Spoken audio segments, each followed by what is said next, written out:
안녕하세요. 이번 주 강의를 맡게 된 전자공학부 김기현 교수입니다. 오늘 제가 소개해드릴 강의 내용은 실리콘 기반 라이더 센서 기술이고요. 간략하게 말씀드리자면 자율주행을 위해 필요한 센서라고 생각을 하시면 되겠습니다. 오늘 강의 내용은 다음과 같이 진행할 계획입니다. 첫 번째로 미래자동차의 기술 동향에 대해서 이야기를 할 겁니다. 크게 세 가지의 미래자동차 기술 동향이 존재를 하는데 이거에 대해서 간략하게 이야기를 하고요. 이 중에서 자율주행을 위한 미래자동차 기술에 대해서 심도 있게 다루게 될 예정입니다. 자율주행을 위해서 어떤 기술들이 필요하고 그 기술 중에서 어떤 센서가 핵심이 되는지, 그리고 현재 국외 그리고 국내에서 이 자율주행 기술을 구현하기 위해서 어떻게 연구를 하고 있는지를 알아볼 거고요. 그 다음에 자율주행 센서 중에 하나인 라이다 센서 기술 동향에 대해서 이야기를 할 겁니다. 라이다 센서가 어떻게 구동을 하고 지금 연구는 어떤 식으로 되고 있는지를 이야기를 할 거고, 마지막으로 이 라이다 센서의 핵심 부품이 되는 근적외선 센서에 대해서 어떻게 구동을 하고 제가 진행했던 연구는 어떤 거를 개선하기 위해서 했는지, 그런 것들에 대해서 이야기를 하고 강의를 마치도록 하겠습니다. 첫 번째로 미래자동차 기술 동향에 대해서 이야기를 해보겠습니다. 자, 미래자동차는 현대자동차에 다양한 IT 기술이 융합된 자동차로 정의를 하고요. 크게는 이제 세 가지 개념이 들어간 자동차를 미래자동차로 정의를 하고 있습니다. 여기 그 세 가지가 정리가 되어 있는데, 첫 번째가 친환경 자동차 개념입니다. 지금 요즘 이제 지구온난화라든지 그다음 에너지 이슈가 굉장히 크죠. 그리고 탄소 배출 저감도 굉장히 이슈가 되고 있고, 그래서 기존의 석유를 사용하는 내연기관 자동차가 아닌 전기차, 수소차가 각광을 받고 있고, 이 자동차가 앞으로 점유율을 점점 높여갈 거라고 예측이 되고 있습니다. 그리고 두 번째 개념은 커넥티드 카 개념입니다. 이 커넥티드 카는 간단하게 말하면 IoT 기술이라고 볼 수가 있고요. 네트워크에 자동차가 연결이 돼서 집이라든지 사무실, 그리고 다른 차, 그리고 핸드폰이랑 다양하게 통신을 하면서 서비스를 제공하는 겁니다. 여기에 서비스가 뭐 집을 컨트롤한다든지 사무실에 있는 뭐 이메일을 확인한다든지 이런 것도 들어가고, 요즘은 엔터테인먼트 개념, 뭐 영화를 본다든지 음악을 듣는다든지 이런 것들도 포함되는 개념이 되겠습니다. 그리고 마지막으로 주목받고 있는 개념은 자율주행 자동차 개념입니다. 이 자율주행 자동차 개념은 정보통신 기술, ICT 기술이라고 하죠. 이 ICT 기술과 인공지능을 통해서 사람이 운전을 하지 않고 자율적으로 운행하는 자동차 개념을 얘기하는 거고요. 이 자율주행 자동차 개념이 접목이 돼야지 커넥티드 카 개념을 구현을 할 수가 있습니다. 사람이 운전을 직접 하면 이런 커넥티드 카에서 제공하는 서비스를 이용을 할 수가 없겠죠. 그래서 이렇게 크게 세 가지 방향으로 자동차, 미래 자동차가 발전할 걸로 예상이 되고 있고, 실제로 필드에서도 이렇게 정의를 하고 연구 개발을 하고 있습니다. 자, 이번 강의에서 주로 다루게 될 내용은 이 자율주행 자동차 관련된 내용이고요. 그래서 보시면 지금 각각 친환경 자동차 점유율이 2030년 되면 신차의 20에서 30%로 될 거라고 예상을 하고 있고, 그 다음에 서비스 분야, 커넥티드 카 관련된 서비스죠. 이 기술 분야도 연간 30%로 빠르게 성장할 걸로 예측이 되고 있습니다. 그리고 자율주행 자동차도 2030년에 뭐 레벨 3 이상의 자율주행 기술을 구현을 하면서 신차의 50%가 이 기능을 가지게 될 거라고 예측을 하고 있죠. 이 레벨 3라는 개념은 뒤에서 또 이야기를 해보도록 하겠습니다. 앞선 슬라이드에서 자율주행 자동차를 이야기를 할 때 레벨 3라는 걸 이야기를 했죠. 근데 이 레벨 3가 무엇인지에 대해서 대부분의 사람들이 모르는 경우가 많습니다. 그래서 이 레벨 3가 의미하는 게 뭔지 한번 이야기를 해보도록 하겠습니다. 이 레벨 3라는 거는 자율주행 자동차에 탑재된 자율주행 기술의 수준을 판단하는 근거라고 생각을 하면 되겠고요. 이 자율주행 기술을 판단하는 근거는 표현하는 방법이 여러 가지가 존재합니다. 이렇게 여러 가지가 존재하는 이유는 자율주행 기술과 관련된 국제 표준이 제정된 게 없기 때문이고요. 그래서 운전자의 개인 여부, 자동화 수준에 따라서 다르게 기관마다 다르게 정의를 합니다. 그래서 여러 가지 구분법이 존재를 하는데 크게 두 가지를 많이 사람들이 언급을 합니다. 자율주행 기술 연구를 하는 사람들이요. 그래서 이 자율주행 기술 단계 구분하는 방법 두 가지를 한번 이야기를 해보도록 하겠습니다. 첫 번째는 이제 미국 도로교통안전국에서 정의하는 자율주행 기술 수준 단계 구분입니다. 여기서는 총 기술 단계를 5개로 구분을 하고요. 여기 레벨 1, 2, 3, 4, 5가 나타나 있죠.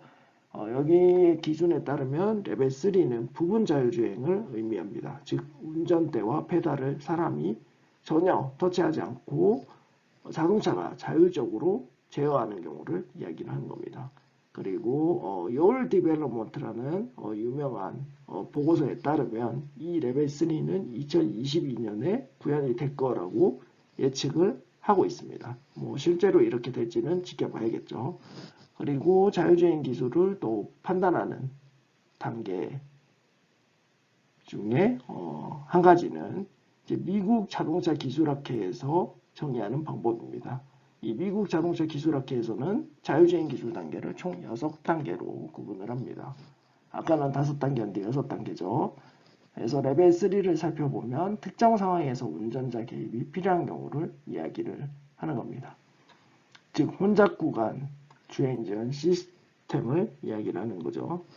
자동차가 굉장히 많은 구간에서는 사람이 어느 정도 개입을 해서 자율주행이 이루어지는 경우를 얘기를 하는 거고요. 그래서 이렇게 어느 기관에서 정의하냐에 따라서 이 레벨 3의 의미가 달라지기 때문에 이걸 기억을 해주셔야 되고, 주로 미국 자동차 기술학회에서 사용하는 이 자율주행 기술 단계를 많이 사용하는 걸로 알고 있습니다. 지금 보여드릴 영상은 제가 앞서 말한 미래자동차 기술 동향을 가장 잘 나타낸 영상이라고 볼 수가 있고요. 미래자동차가 이런 기술을 구현하는 자동차를 한번 보여드리기 위해서 가져가겠습니다. 출처는 이제 현대자동차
앞선 슬라이드에서 미래자동차 개념 3가지에 대해서 이야기를 해봤습니다. 자, 이 3가지 개념 중에서 우리가 이번 주에 다루게 될 라이다 센서 기술은 자율주행 자동차 기술과 관련이 깊습니다. 그래서 자율주행 자동차가 무엇이고 이 자율주행을 구현하기 위해서 필요한 핵심 요소들, 기술 요소들이죠. 이것들이 뭐가 있는지를 이야기를 해보고 그 후에 라이다 센서가 뭔지를 알아보도록 하겠습니다. 자, 일단 자율주행 자동차의 정의를 알아보도록 하겠습니다. 여기 지금 자율주행 자동차의 정의가 나타나 있는데 자율주행 자동차는 다양한 센서 등을 활용하여 자동차가 스스로 주행 환경을 인지하여 위험을 판단하고 주행 경로를 계획 및 제어하면서 운전자의 개입 없이 스스로 안전하게 운행하는 자동차라고 되어 있죠. 자, 간단하게 말하면 자율주행 자동차는 운전자가 개입하지 않고 스스로 운전을 하는 자동차를 이야기를 하는 거고요. 특히 중요한 포인트는 스스로 안전하게 운행을 해야 된다는 겁니다. 그래서 이게 위험 상황인지 아닌지를 판단을 해야 되는 거죠. 그래서 자율주행 기술이 필요로 하는 핵심 컴포넌트를 한번 알아보도록 하겠습니다. 핵심 컴포넌트는 크게 인지, 판단, 제어로 나눌 수가 있고요. 이거를 사람이 운전할 때와 자율주행 자동차가 운전할 때를 비교를 해보겠습니다. 먼저 사람의 경우를 살펴보면 인지는 여기 나와 있는 것처럼 눈과 귀와 뇌로 하게 되죠. 물체가 있다, 앞에 어떤 것이 나타났다 라는 인지를 하는 거고요. 그리고 이거를 위험하니까 피해야겠네, 아니면 그냥 가도 되겠어, 판단을 해야 되겠죠. 그래서 이 부분은 사람의 경우에 뇌가 하게 됩니다. 그리고 제어는 당연히 다리와 팔을 이용해서 뭐 브레이크라든지 핸들을 조작하는 게 되겠죠. 그러면 자율주행 자동차에서는 이 각각 인지, 판단, 제어가 어떤 것들이 역할을 하는지 이야기를 해보겠습니다. 일단 인지 부분을 살펴보면 다양한 센서를 활용을 하고요. 그 다음에 지도와 통신을 통해서 데이터를 확보를 하겠죠. 그래서 이게 인지를 하는 기본 기술로 활용이 되는 거고요. 그리고 판단은 요즘 떠오르고 있는 기술이죠. 인공지능 기술을 활용을 합니다. 그래서 인공지능 기술로 이걸 피해야 될지 그냥 가도 될지 이런 거를 판단을 하는 거고요. 그다음 제어는 당연히 이제 다리와 팔을 이용하는 게 아니고 뭐 정기적인 조작 시스템이라든지 아니면 자동으로 제어하는 기술이라든지 이런 걸 적용을 해야 되겠죠. 그래서 크게 사람과 자율주행 자동차를 비교하면 이렇게 인지, 판단, 제어에 필요한 기술들이 이렇게 대칭이 된다는 걸 알 수가 있습니다. 앞선 슬라이드에서 자율주행 핵심 요소 기술에 대해서 이야기를 했습니다. 인지, 판단, 제어 기술이었죠. 이 기술을 크게 이제 네 가지로 나눠서 우리나라가 이 기술 수준이 해외 선진 기업과 비교해서 어느 정도 되는지 이야기를 해보겠습니다.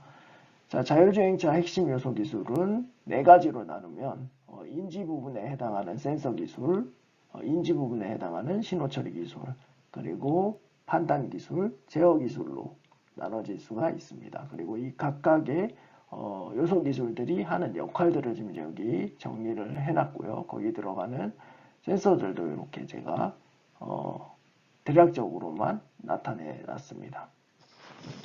자, 이 요소 기술들을 선진국과 비교를 하자면 기술 격차가 3년에서 5년 정도 나는 걸로 알려져 있습니다. 특히 이 요소 기술들 중에서 가장 큰 격차를 보이는 부분이 인지 부분에 해당하는 센서 기술입니다.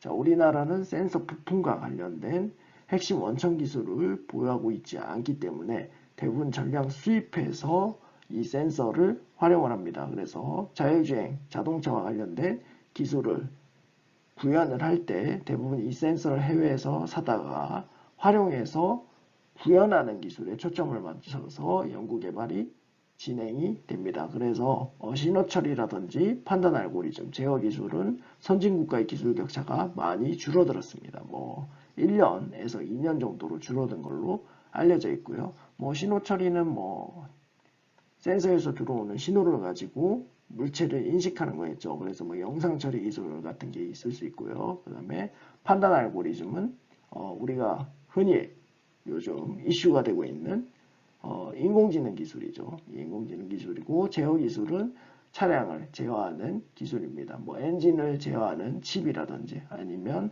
핸들을 조정하는 기술이라든지 이런 것들이 있을 수가 있죠.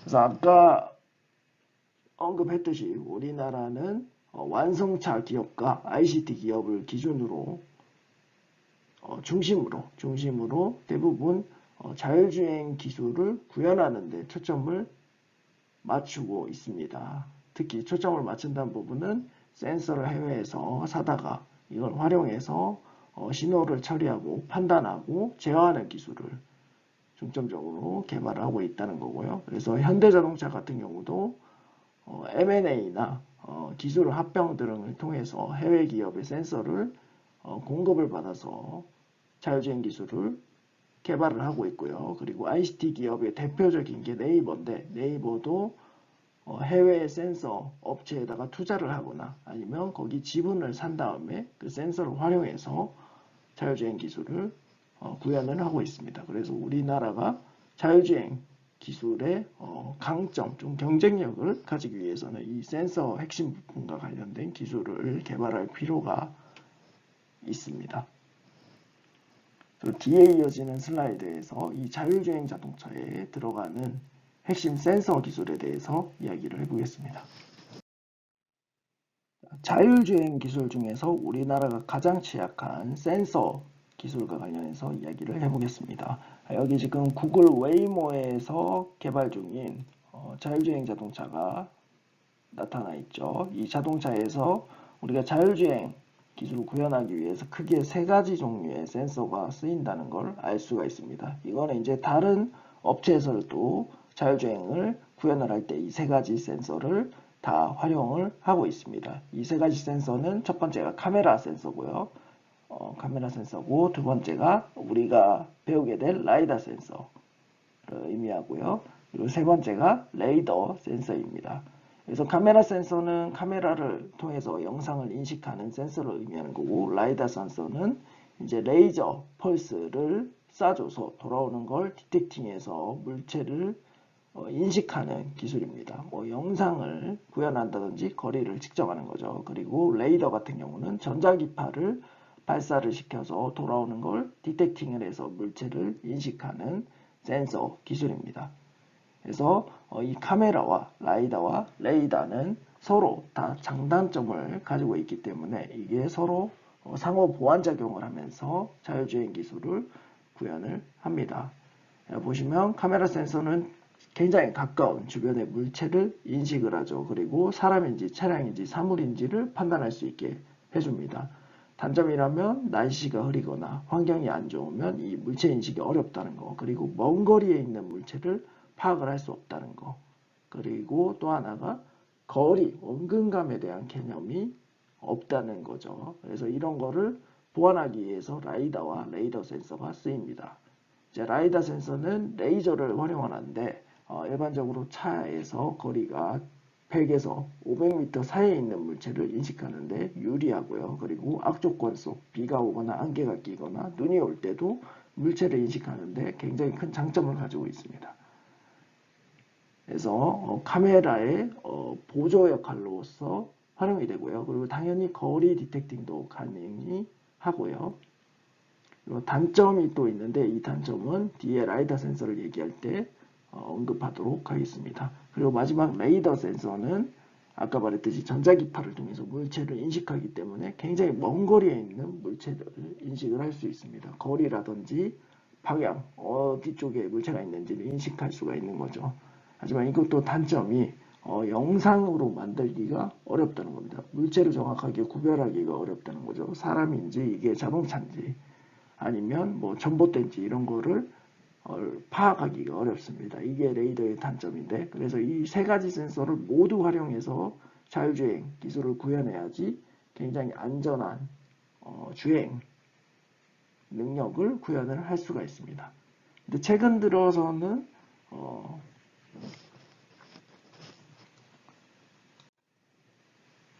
테슬라에서 굳이 이 라이다 센서를 사용하지 않고도 자율주행 기술을 구현할 수 있다라고 주장을 하고 실제 이 기술을 구현을 하고 있죠. 기본적으로 카메라 센서의 성능을 굉장히 향상시켜서 라이다 센서를 대체하겠다는 개념입니다. 그래서 오토파일럿이라는 기능을 이제 구현을 해서 자율주행을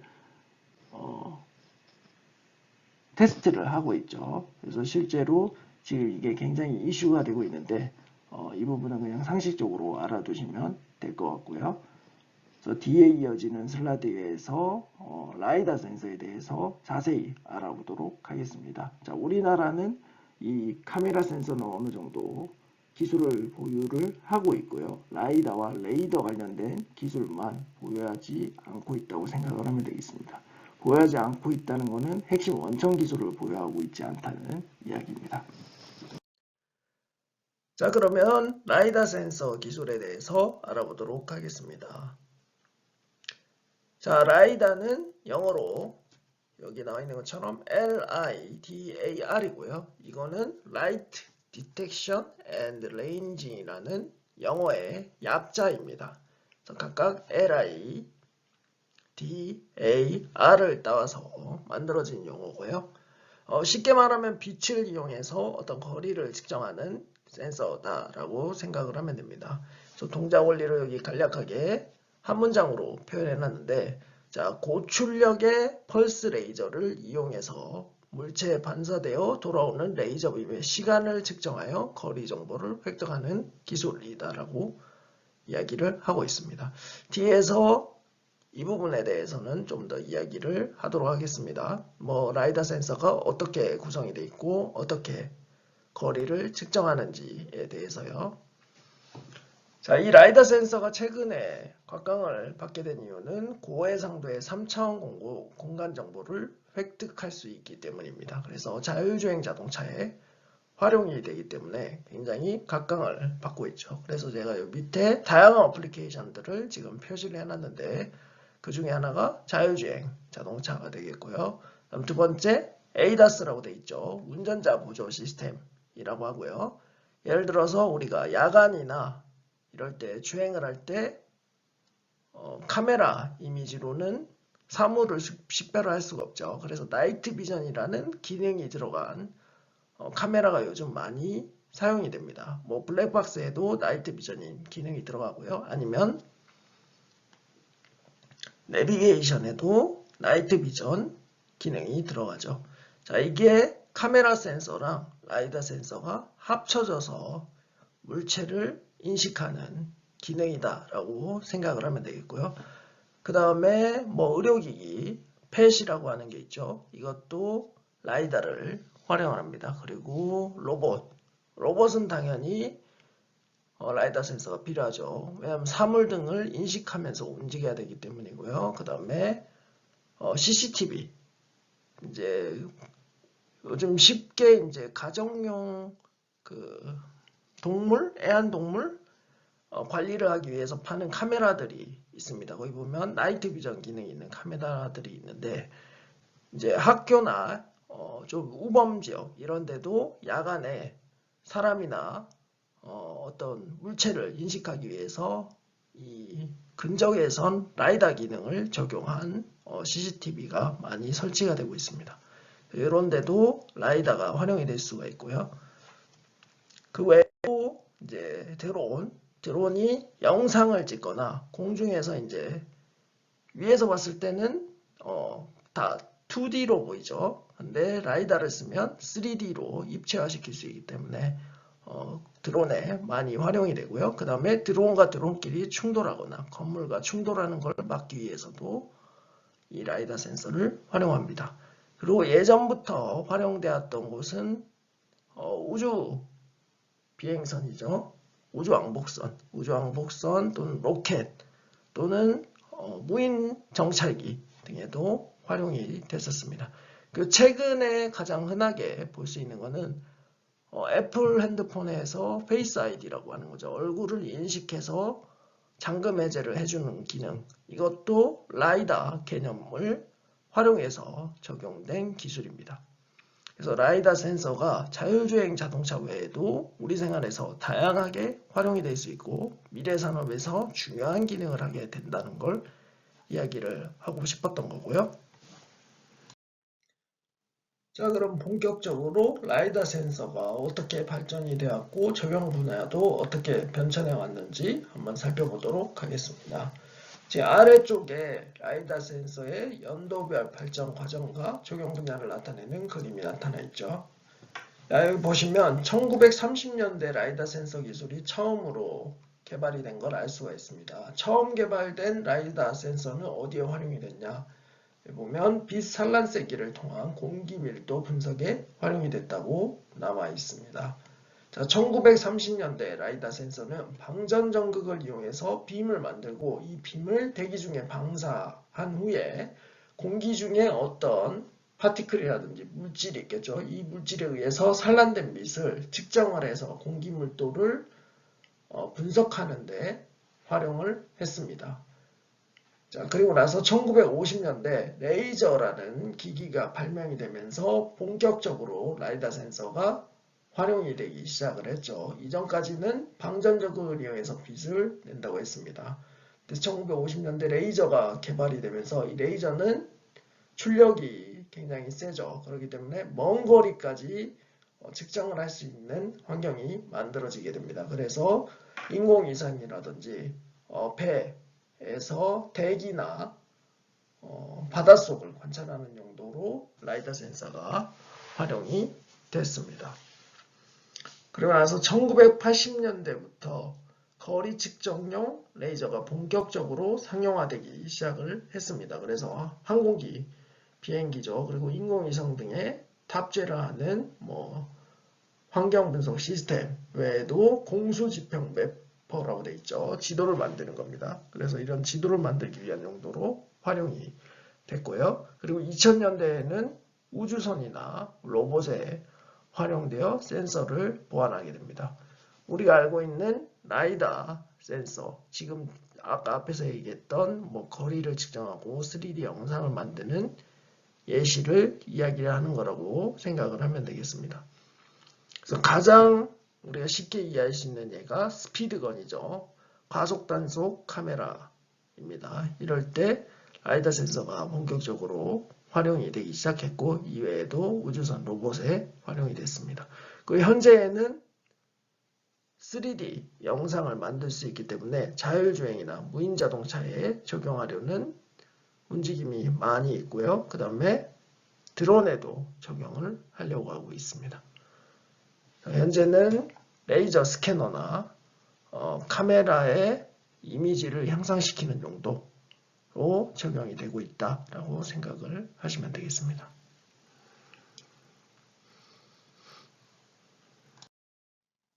자, 여기에 보이는 게 실제 여기 비행기에 달려서 공수지평 매핑을 하는 용도의 라이다가 되겠습니다. 공중에서 찍은 사진 같은 게 되는 거죠.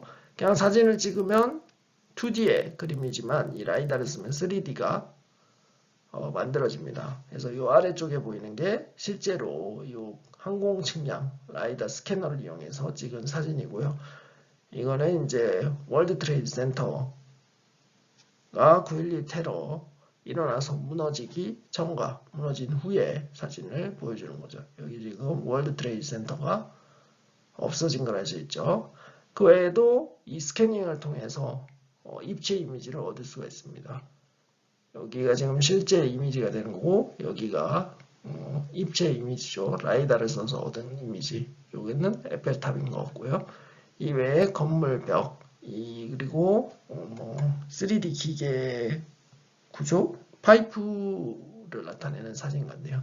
그래서 라이다 센서가 이렇게 활용이 되어 왔다고 보면 되겠습니다. 대기 관측이나 지도를 만드는 용도로 활용이 되다가 이제 3D의 물체를 인식하거나 영상을 만들어내는데 활용이 되고 있다라고 기억을 하시면 되겠습니다. 다음으로 라이다 센서가 실제로 자율주행 자동차에 적용이 됐을 때 어떻게 활용되는지 영상을 통해서 한번 살펴보도록 하겠습니다. 자, 이 영상은 벨로다인 라이다라는 회사에서 제공한 영상이고요. 벨로다인이라는 회사는 라이다 센서의 선도 기업이라고 보시면 되겠습니다. This is LiDAR 101, created by Velodyne to better educate the public about LiDAR technology and how it can advance roadway safety, prevent car crashes, and save lives. The first thing you should know about LiDAR is that the sensors utilize the same eye-safe laser used in everyday life at grocery stores, for light shows, and for home security systems in keeping us safe. This sort of technology has been 자, 일반적으로 레이저가 어디에 활용되는지를 이야기를 하는 거죠. 우리가 가게에서 물건을 살 때 바코드 찍는 게 레이저를 활용하는 거고, 그 외에 레이저 쇼 이야기하는 거고요. 그 다음에 아까 말한 홈 시큐리티, 밤에 이제 나이트 비전 카메라용으로 어두울 때 사람이나 물체를 인식하기 위해서 CCTV에 활용을 한다라고 이야기를 하는 거고요. in use for years. In order to break down how the sensor works, we will highlight a single photon, or particle of light. As you can see here, the single light photon is emitted from the sensor, hits an object like a tree, and bounces back to the LiDAR sensor, at which point the data from the light photon's travels is recorded. It is measuring distance and time. The amazing thing about this is that it works for non-stationary objects in real time, such as pedestrians, bicyclists, and other cars. Because LiDAR is its own light source, it can even see at night. This is an advantage over cameras, which have trouble in darkness. A good LiDAR has from 8 to 128 laser beams to measure the environment. The laser beams in the LiDAR emit billions of light photons per second at 360 degrees in order to completely see 자, the 이제 surrounding 이렇게 world. It 회전되면서 is pretty 측정되는 amazing 거를 that 잘 billions 기억을 of 하시기 data points 바랍니다. and 뒤에서 calculations are 제가 happening in real time. 라이다의 This allows the car to see and 측정 keep 원리에 drivers, 대해서 설명할 때 occupants, and 이거를 all 또 other road 설명을 users 하게 safe. 됩니다. It is kind of like spraying paint all over the surrounding environment in order to highlight objects, make them recognizable, and show movement. Conversely, here you have a two-dimensional picture of the street via camera sensor. Cameras are basically a flat representation of the environment. Where a 2D vision system falls short, LiDAR is able to show a real-time 3D view of its surrounding environment. After all, our world is three-dimensional, not flat. Other issues that affect cameras' ability to see include optical illusions and lack of measurement. Also, cameras require more computer power and run hotter than a LiDAR sensor. None of these affect LiDAR. With rotating LiDAR, vehicles have a 360-degree, three-dimensional view of the world in real time that goes far beyond the scope of the camera and even beyond the human eye. Here is another example of how the LiDAR sensor can see in comparison to a suite of sensors, including camera and radar. The car on the left, equipped with a suite of sensors, still has blind spots. With the LiDAR on the right, issues such as blind spots or wide-angle hazards are non-existent. It can see 360 degrees at a range of up to 300 meters. LiDAR is able to accurately identify objects at up to 300 meters distance. 레이더랑 Even 라이더를 high-resolution 비교하고 있는 radar 거죠. cannot render 레이더는 objects accurately. 물체를 잘 인식을 And as you 못하고 can see, 3D 구현이 objects 조금 look like 어려운 문제가 blobs with 있다는 radar. 걸 We know 이야기합니다. that LiDAR is essential technology in all levels of automation, particularly in vehicles traveling over 15 miles per hour. It is critical that the vehicle is able to recognize a paper bag blowing across the roadway versus a small child in order to make accurate split-second decisions. For advanced safety and autonomy, we feel that LiDAR is an essential technology. There are safety systems now in cars that address fender benders, and it is the 360-degree LiDAR technology that can significantly prevent casualties.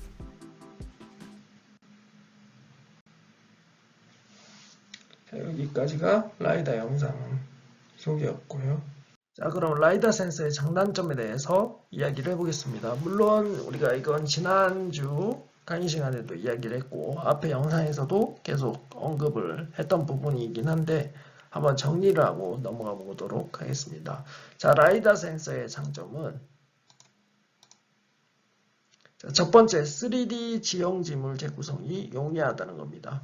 카메라 영상은 아까 2D였죠. 그리고 레이더 센서는 3D처럼 보였지만 흐릿한 영상이었죠. 그래서 물체를 인식하는 게 문제가 있었죠. 자, 그리고 두 번째 장점은 열악한 환경, 밤이나 또는 눈이 많이 오거나 비가 많이 올 때 사물이 식별이 가능하다는 겁니다. 자, 그 이유는 라이다 센서가 빛을 활용하기 때문인 거고요. 자, 그리고 아까 앞에 영상에서 잠깐 나왔던 것 같은데 레이더는 조그만한 아이나 그 다음에 종이 가방 같은 거는 인식을 할 수 없다고 했죠. 반면에 이 라이다 센서는 그런 것들도 다 인식을 할 수가 있습니다. 그래서 이게 장점이고요. 자, 세 번째는 넓은 측정 거리입니다. 상대적으로 카메라보다 100에서 500m로 측정할 수 있는 레인지가 길죠. 그래서 고속 주행을 할 때 한 7, 8초 앞을 내다볼 수 있는 장점을 가지고 있습니다. 그리고 필드 오브 뷰라고 되어 있죠. 이거는 우리가 인식할 수 있는 각도가 굉장히 넓다는 이야기입니다. 카메라는 아까 사각지대가 생길 수 있다고 했죠. 반면에 이 라이다 센서는 360도 전체를 관찰을 할 수가 있는 장점을 가지게 됩니다. 이 필드 오브 뷰라는 게 어떤 각도, 수평, 수직으로 어떤 각도로 우리가 관찰할 수 있냐를 나타내는 파라미터라고 생각을 하시면 되겠습니다. 자, 그러면 이런 장점이 많음에도 불구하고 라이더 센서가 자율주행에 쓰여야 된다, 말아야 된다 논란이 되는 이유는 여기 밑에 보이는 단점 때문이에요. 가장 큰 단점은 가격이 비싸다는 겁니다. 자, 초기에 벨로다인 회사에서 팔았던 라이다 센서는 한 개에 9천만 원이었습니다. 굉장히 비싸죠. 지금은 가격이 많이 떨어져서 한 900만 원 정도고 이걸 지금 더 낮추는 연구들이 계속 진행이 되고 있습니다. 라이더 구조도 계속 바꾸고 있고요. 그래서 가격은 점점 더 떨어질 거라고 생각은 합니다. 어쨌든 이게 라이더 센서의 가장 큰 단점이고요. 두 번째 단점은 미관상이 이쁘지 않다는 겁니다. 우리가 자동차를 타는데 라이더 센서가 아까 보면 다 위에 달려있죠. 이렇게 툭 튀어나와서 이런 게 달려있으면 미관상이 이쁘지 않겠죠. 사람들이 자동차를 살 때 뭐 자율주행 기능이 있는 건 다 좋지만 미관상 어떤 디자인인지도 따지게 되죠. 그렇기 때문에 이게 가장 큰 라이더 센서의 단점 중 하나라고 생각을 하면 되겠습니다. 보면 구글 웨이모의 자율자동차도 위에 이렇게 툭 튀어나온 게 보이죠. 그리고 네이버 자율주행 자동차도 위에 이렇게 튀어나온 게 보입니다. 자, 이제부터 본격적으로 라이다 센서가 어떻게 구성되고 어떻게 동작되는지 이야기를 해보도록 하겠습니다. 자, 라이다 센서는 크게 4가지 부분으로 나눠서 이야기를 할 수가 있습니다.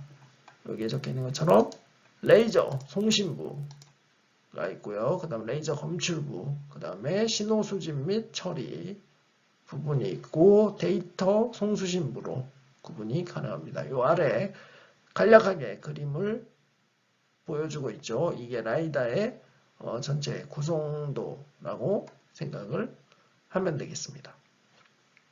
그래서 레이저 송신부는 여기에 있죠. 송수신부 여기에 있는 거고요. 그 다음에 레이저 검출부는 여기에 들어갑니다.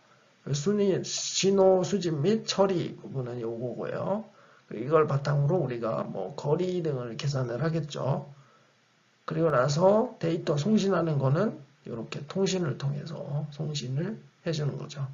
자, 여기서 우리가 주목해야 될 부품은 여기 레이저 송수신부 그리고 레이저 검출부가 되죠. 우리 보시면 레이저 송수신부는 주로 반도체 레이저 다이오드가 활용이 된다고 돼 있죠.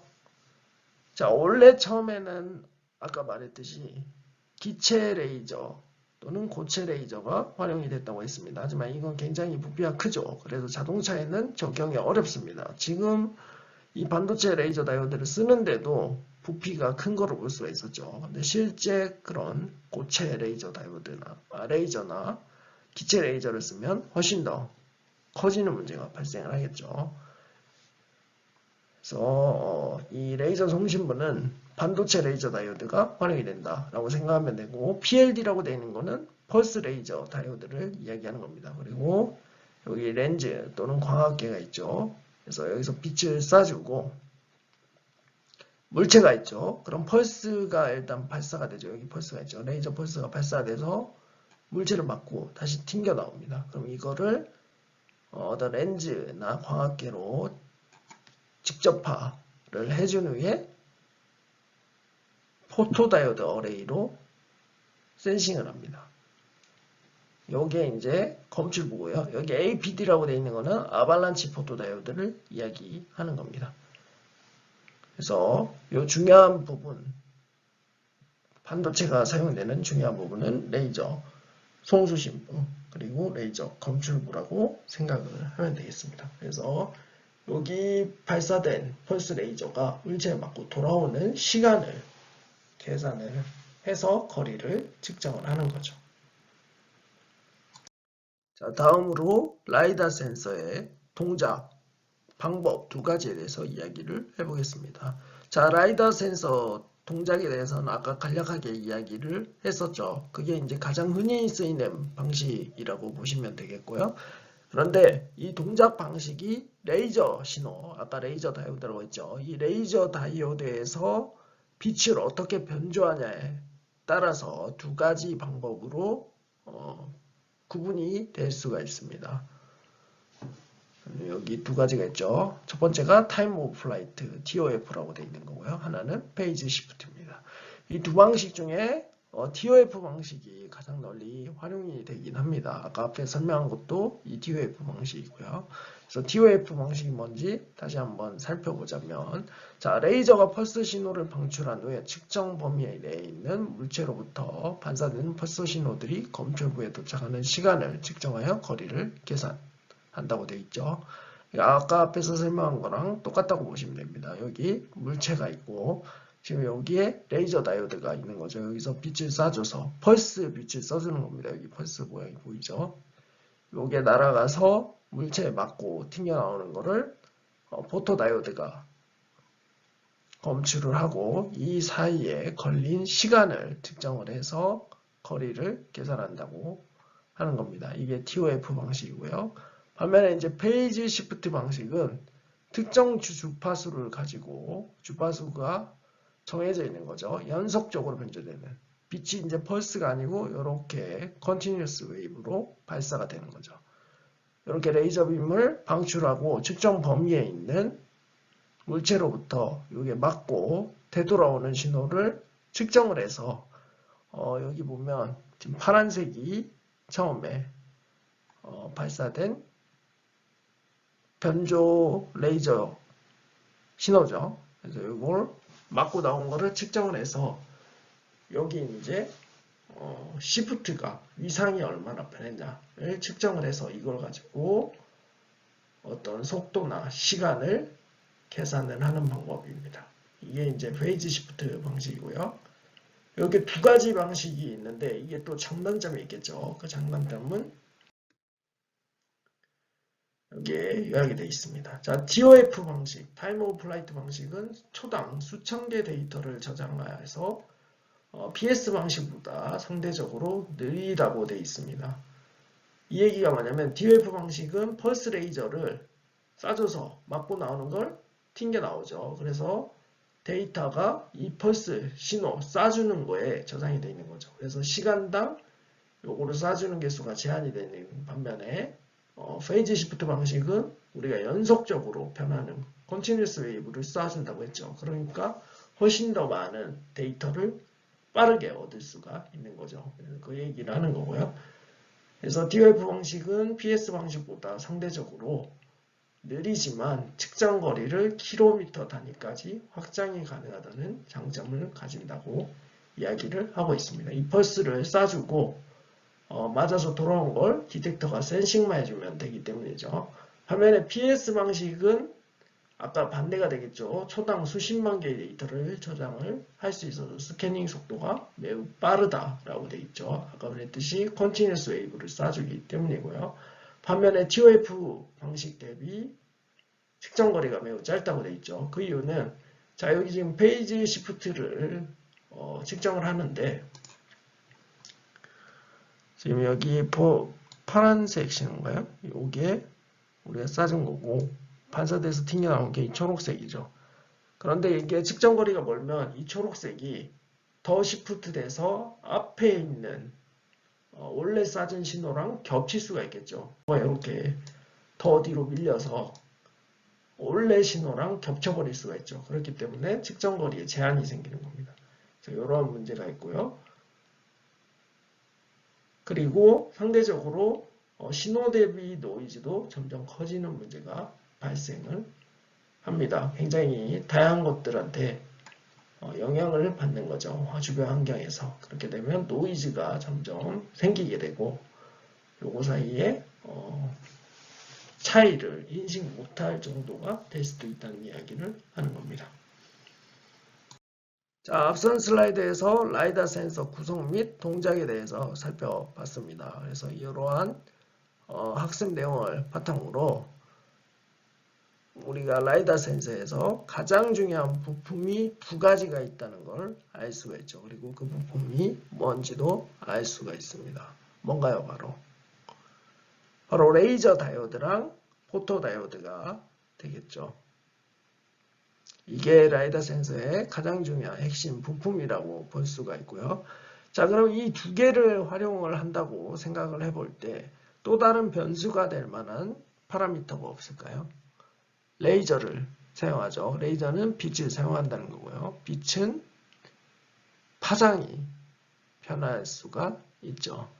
그래서 이 라이다 기술은 레이저 파장에 따라 응용 분야가 달라집니다. 라이다에 활용된 레이저 파장 영역은 250나노에서 11마이크로입니다. 굉장히 넓은 영역이라는 걸 알 수가 있죠.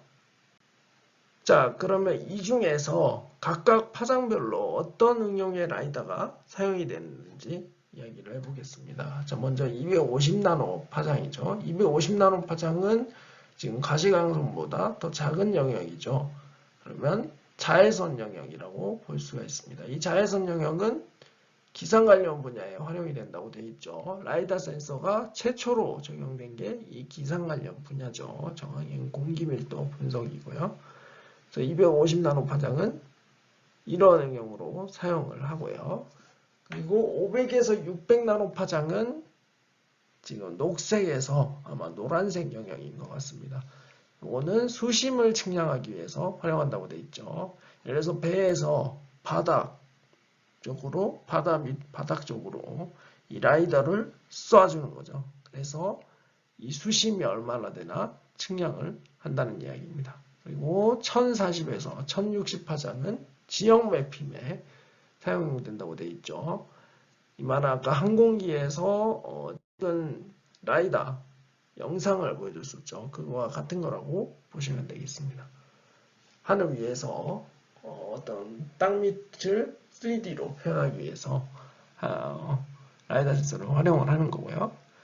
그리고 우리가 여기 관심 있는 부분은 자율주행 기술이죠. 자, 자율주행 기술에 활용되는 레이저 파장은 905나노에서 1550나노라고 적혀 있습니다. 지금 자율주행에 쓰이는 라이다 파장은 905나노와 1550이라고 있죠. 왜 이 파장대를 쓸까요? 자, 예를 들어서 500에서 600나노 파장 때 빛을 라이다에 활용을 한다고 생각을 해보죠. 그럼 아까 영상에서 빛이 이렇게 360도 회전하는 것처럼 보였었죠. 그래서 500에서 600나노는 가시광선이기 때문에 초록색이나 노란색 빛이 주변에 이렇게 막 도는 현상이 나오게 되는 겁니다. 그럼 당연히 운전할 때 봐야 되겠죠. 그렇기 때문에 이 영역은 사용을 할 수가 없는 거고요. 자, 그 다음 250나노 파장은 왜 안 될까요? 자, 250나노 파장은 파장이 길어질수록 에너지가 감소하죠. 근데 이 파장으로 가면 그러니까 250나노 파장으로 가면 에너지가 커지게 되겠죠. 그래서 이 빛이 세기가 굉장히 세기 때문에 우리 시야에 눈에 들어왔을 경우에 눈이 손상될 수 있는 문제가 발생할 수가 있죠. 그렇기 때문에 250나노 파장도 사용하지 않는 거고요. 그래서 905나노 파장을 사용하거나 1550나노 파장을 사용을 합니다. 자, 이 두 파장은 일단 수분, 대기 중에 있는 수분, 뭐 눈이라든지 빗물이죠. 빗물에 대한 투각성이 좋기 때문에 사용을 하고요. 그리고 이 둘 중에서도 특히 1550나노 파장대역은 시각이 안전하다고 되어 있죠. 그러니까 눈에 어떤 해로운 영향을 주지 않는다는 겁니다. 거기다가 눈에 보이지 않아서 아까 라이다가 자동차에 쓰일 때 이렇게 빛을 주면서 회전한다고 했죠. 그렇기 때문에 실제로 눈에 보이면 굉장히 눈에 안 좋아질 수가 있고 방해가 되겠죠. 그래서 이 파장대는 눈에 보이지 않고 시각이 안전하기 때문에 널리 활용이 되고요. 특히 자율주행 자동차, 로봇, 군용 기술에 적극적으로 활용이 되고 있습니다. 자, 그러면 반면에 905나노 파장은 왜 쓰일까요? 905나노 파장은 바로 포토다이오드랑 관련이 있는데요. 포토다이오드 재료 중에 가장 싼 재료가 실리콘입니다. 이 실리콘이 가장 잘 검출할 수 있는 파장이 이 900나노대이기 때문에 905나노 요 파장도 자율주행 기술에 많이 활용이 되고 있습니다. 자, 그럼 라이다 센서의 종류에 대해서 알아보도록 하겠습니다. 자, 아까 앞에서 얘기했듯이 레이저 다이오드와 포토 다이오드가 굉장히 라이다 센서에서 중요한 역할을 한다고 했었죠. 그래서 라이다 센서의 종류도 이 레이저 다이오드와 포토 다이오드가 어떻게 구성되냐에 따라서 나눠지게 됩니다.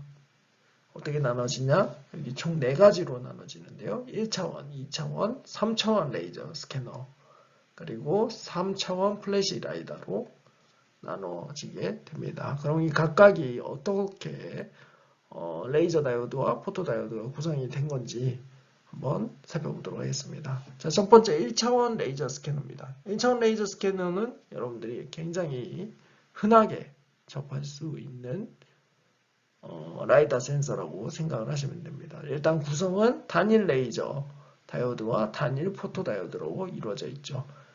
그래서 가장 좋은 예시가 이동식 단속 카메라입니다. 여기 운전해서 가다 보면 도로 옆쪽에 이런 박스가 놓여져 있는 게 보이죠. 여기에 라이다 센서가 들어가 있는 겁니다. 그래서 실제로 레이저 다이오드의 하나가 빛을 쏴주고 물체, 자동차겠죠. 자동차에 맞고 튕겨져 나오는 빛을 검색이 아니죠. 검출해서 걸리는 시간을 계산해서 거리를 계산합니다. 그 후에 또 한 번 더 쏴주죠. 그러면 그 사이에 거리 사이에 시간을 바탕으로 속도가 나올 수가 있게 되는 거죠. 이게 1차원 레이저 스캐너고요. 자, 그럼 2차원 레이저 스캐너는 뭐냐? 2차원 레이저 스캐너는 단일 레이저가 활용이 되고 레이저 다이오드죠. 그리고 단일 포토 다이오드가 활용이 되어 있습니다. 여기에 또 하나 더 더해지는 게 회전 모터라고 되어 있죠. 그러면 2차원 레이저 스캐너는 아까 1차원 레이저 스캐너를 그대로 가져오는 건데 회전 모터를 사용한다는 얘기입니다. 잠깐 단일 레이저와 단일 포토 다이오드를 사용하면 어떤 영상, 이미지는 얻을 수 없고 단순히 거리 측정만 가능했었죠. 그래서 이걸 보완하기 위해서 2차원 레이저 스캐너가 개발이 된 거고요. 말 그대로 2D의 이미지를 얻는 센서입니다. 그러면 레이저가 먼저 이렇게 나와서요. 여기에 거울이 있는 거죠. 이 거울이 맞고 반사가 돼서 빛이 이렇게 방출이 되는 거죠. 근데 이 거울을 이렇게 돌려준다. 그러면 빛이 이렇게 방향에 따라서 이렇게 똑같이 돌게 되겠죠. 그러면 2차원의 이미지를 얻을 수가 있게 됩니다. 그래서 이게 2차원 레이저 스캐너고요. 실제로 이게 측정된 이미지가 되는 거죠. 지금 뭐 레알 마드리드라고 써 있는 것 같네요. 이게 2차원 레이저 스캐너고요. 2차원 레이저 스캐너는 회전 모터가 들어간다라고 생각하시면 되겠습니다. 자, 그러면 3차원 레이저 스캐너는 뭐냐? 다수의 레이저와 포토다이오드 어레이가 활용이 되고 회전 모터가 들어갑니다. 일단 레이저 다이오드 개수가 늘어났다는 걸 알 수 있죠. 그리고 포토다이오드는 단일 포토다이오드지만 어레이 형태를 가지고 있다는 거고요. 그래서 똑같이 회전 모터가 들어가죠. 그래서 레이저 다이오드 하나가 있고 포토다이오드가 여기 뭐 위쪽에 있다고 가정을 해보죠. 그러면 이렇게 한 번만 쏘면 단순히 2D 이미지밖에 못 구한다고 했죠. 그러니까 회전 모터를 사용해서 하면 2D 이미지밖에 얻을 수가 없다고 했습니다. 근데 이거를 다수의 레이저를 층층이 쏴주는 겁니다. 여기 지금 4개 층으로 쏘는 식으로 돼 있죠. 레이저 다이오드를 4개를 배치를 해서 이렇게 쏴주고 튕겨 나오는 걸 어떤 디텍터가 센싱을 해서 영상을 만드는 거죠. 이런 게 3차원 레이저 스캐너고요. 마지막 3차원 플래시 라이다는 단일 레이저, 빔 스플래터, 포토다이오드 어레이가 활용되는 센서입니다. 자, 이 플래시 라이더는 기존의 레이저 스캐너들과 가장 큰 차이점이 회전하는 어떤 구동체가 없다는 겁니다. 아까 두 개 다 회전을 한다고 이야기를 했죠. 회전을 하는데 빛을 이렇게 층별로 나눠가지고 쓰는 게 3차원 레이저 스캐너라고 했습니다. 반면에 이 플래시 라이더는 레이저 빛 강원이 하나죠. 하나인데 어떤 빔 스플리터라는 뭐라고 해야 될까요? 광학계를 사용을 합니다. 그래서 빔이 하나가 쏴지지만 이걸 나눠서 여러 개로 만들어 버리는 거죠. 그리고 나서 이게 맞고 튕겨 나오는 거를 어떤 하나의 어레이 센서로 측정을 해서 3차원 이미지를 얻는 거겠죠. 이게 3차원 플래시 라이다가 되는 거고요. 그래서 요 단일이 아니죠. 레이저 다이오드와 포토 다이오드 개수, 구성에 따라서 이렇게 라이다 센서는 4가지 방식 정도로 나눌 수 있다라는 걸 기억하시면 되겠습니다. 자, 앞선 슬라이드에서 레이저 다이오드랑 포토 다이오드가 어떻게 구성되냐에 따라서 라이다 센서 종류를 구별했죠. 1차원, 2차원, 3차원 레이저 스캐너, 그리고 3차원 플래시 라이다였습니다. 이렇게 이제 라이다 센서를 요 레이저 다이오드와 포토 디텍터 사이에 배치에 따라서 나누는 것도 있지만 따로 기계식 구동 측면에서도 라이다 센서를 2가지로 나눠서 이야기를 할 수가 있습니다. 바로 기계식 라이다랑 고정형 라이다인데요. 자, 기계식 라이다는 말 그대로 고급 광학이나 회전 어셈블리를 이용해 광시야각을 확보할 수 있는 라이다를 얘기하는 거고요. 이 라이다는 수직 방향의 해상도가 낮고 소형화가 어렵다는 문제가 있습니다. 소형화가 어려운 이유는 여기 회전 어셈블리가 들어가기 때문이고요. 쉽게 말하면 아까 그 앞에서 벨로다인 동영상을 보셨을 겁니다. 거기서 보면 라이다 광원 빛이 회전을 360도 주변을 회전하는 걸 봤을 겁니다. 그래서 이러한 구조를 기계식 라이다라고 하는 거고요. 고정형 라이다는 당연히 반대 개념이겠죠. 그래서 고급 광학이나 회전 어셈블리가 없고 대신 시야각은 기계식 라이드보다 줄어들지만 소형화 또는 직접화가 가능한 장점을 가지는 라이다를 이야기합니다. 당연히 가격도 싸지겠죠. 대신 단점은 고감도의 포토다이오드 어레이 개발이 필요할 거고 자동차에 쓰인다면 위쪽에 달리는 게 아니고 앞과 뒤 옆면에 부착이 돼야겠죠. 왜냐하면 회전형 어셈블리가 안 들어가 있기 때문입니다. 이 각각 기계식 라이다와 고정형 라이다를 살펴보도록 하겠습니다. 기계식 라이다는 크게 이렇게 2가지로 나눌 수가 있습니다. 몸통 회전형 라이다 그리고 거울 회전형 라이다인데요. 몸통 회전형 라이다는 아까 벨로다인 회사에서 제작하는 라이다 제품과 똑같은 구동 원리다 라고 생각을 하시면 되고, 말 그대로 여기에 지금 레이저 다이오드 광원이 있죠. 광원이 달려 있고 여기도 광원이 달려 있습니다. 그리고 여기 포토 다이오드 어레이가 달려 있죠. 그래서 요거 레이저 다이오드 어떤 세트 구성이 있죠. 여기서 이거를 기계적으로 360도 이렇게 회전시켜주게 만들어주는 겁니다. 그러면 이 센서와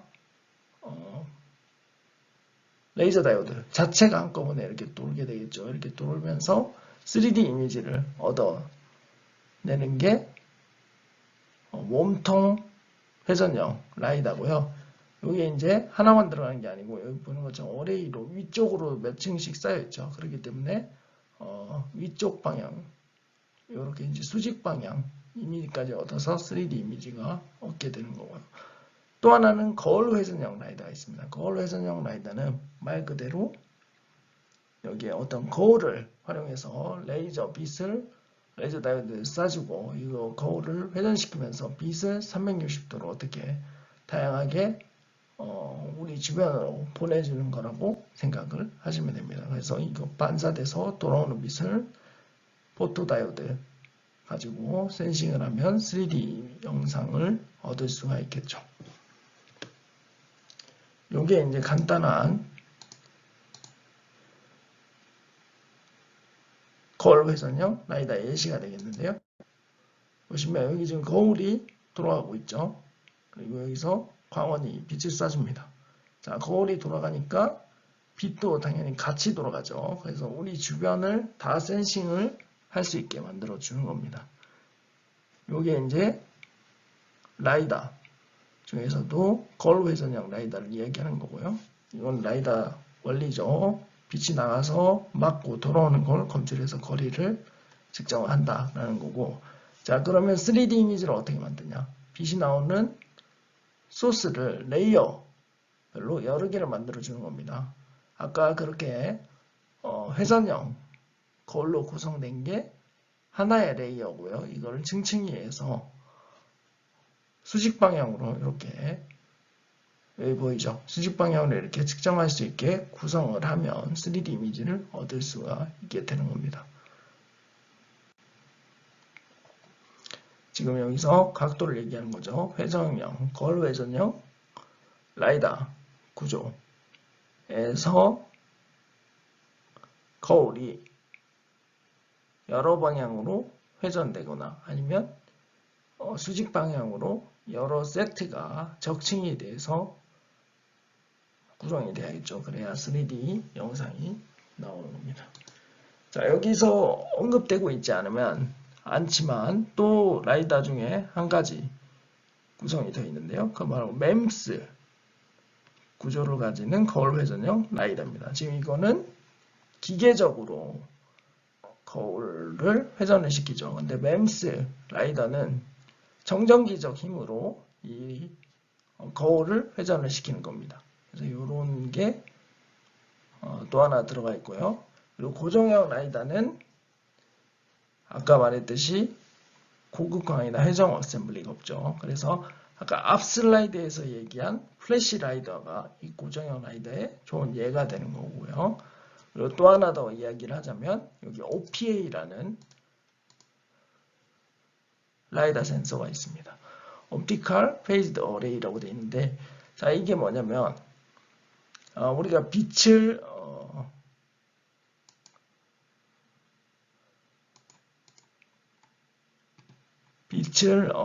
이렇게 변조시키는 방법, 페이지 시프트 방식을 사용한다고 해봅시다. 그때 이렇게 이쪽 한 곳에서 발생하는 거, 요 빛이 있고요. 그리고 요 위쪽하고 주변에서 발생하는 거를 딜레이를 줘서 빛을 동시에 다 이런 형태로 발사시키는 게 아니고 조금씩 시프트 되게, 예를 들어서 아래쪽으로 갈수록 이게 좀 더 밀리게 빛을 쏴주게 만들어주는 방식을 적용을 하면 우리가 굳이 회전을 시키지 않고서도 3D 이미지를 얻을 수가 있죠.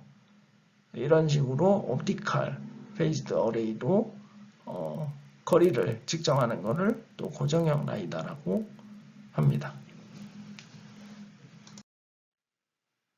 자, 앞선 슬라이드에서 우리가 라이다 센서의 구성이라든지 동작 원리, 동작 방법에 대해서 알아봤고요. 그 다음에 레이저 다이오드랑 포토다이오드가 어떻게 구성되냐에 따라서 라이다 센서 종류가 어떻게 구별되는지 이야기를 했고, 그 다음에 라이다 센서에서 기계식 회전 부분이 들어가냐 안 들어가냐에 따라서 또 두 가지로 라이다 센서 종류가 구별이 될 수가 있다고 이야기를 했습니다.